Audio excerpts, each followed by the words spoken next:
കുമാരം ബാലരാമപുരത്ത് യുവാവിനെ വെട്ടിക്കൊലപ്പെടുത്തി. തിരുവനന്തപുരം കല്ലുവിള സ്വദേശി ബിജുവാണ് വെട്ടേറ്റ് മരിച്ചത്. വിവരങ്ങളുമായി തിരുവനന്തപുരത്ത് നിന്ന് നൃപൻ ചക്രവർത്തി ചേരുകയാണ്. നൃപൻ, എന്താണ് സംഭവിച്ചത്?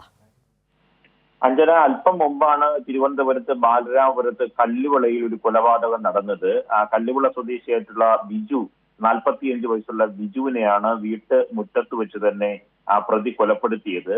ബാലരാമപുരം സ്വദേശിയായിട്ടുള്ള കുമാറാണ് ഈ കുറ്റകൃത്യം ചെയ്തത് എന്നാണ് നമുക്ക് ലഭിക്കുന്ന വിവരം.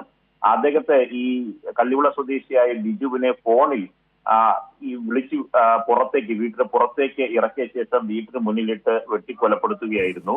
അതിനുശേഷം കുമാർ അവിടെ നിന്ന് ഓടി രക്ഷപ്പെടുകയും ചെയ്തു.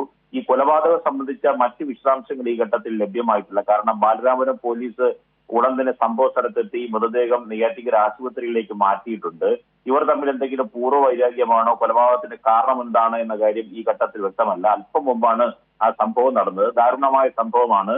45 വയസ്സുള്ള ആളാണ് ഈ ബിജുവിനും ഈ കുമാറും തമ്മിൽ എന്തെങ്കിലും തരത്തിലുള്ള വ്യക്തി വൈരാഗ്യമുണ്ടോ, കുടുംബപരമായി എന്തെങ്കിലും ശത്രുത ഉള്ള ആൾക്കാരാണോ എന്ന് വ്യക്തമല്ല. നാട്ടുകാർ ഓടി വരുമ്പോഴേക്കും ഈ കുമാർ ഓടി രക്ഷപ്പെട്ടിരുന്നു. കുമാറാണ് കുറ്റകൃത്യം ചെയ്തത് എന്ന് ദൃക്സാക്ഷികളുമുണ്ട്. പക്ഷെ അദ്ദേഹത്തെ പിടിക്കാൻ കഴിഞ്ഞില്ല. ഇത് സംബന്ധിച്ച കൂടുതൽ വിശദാംശങ്ങൾ പോലീസ് പരിശോധന നടത്തുന്നുണ്ട്. കുമാർ ഇപ്പോൾ ഒളിവിലാണ്. അഞ്ജന. ശരി, നൃപൻ ചക്രവർത്തിയാണ് തിരുവനന്തപുരത്ത് നിന്ന് വിവരങ്ങൾ നൽകിയത്.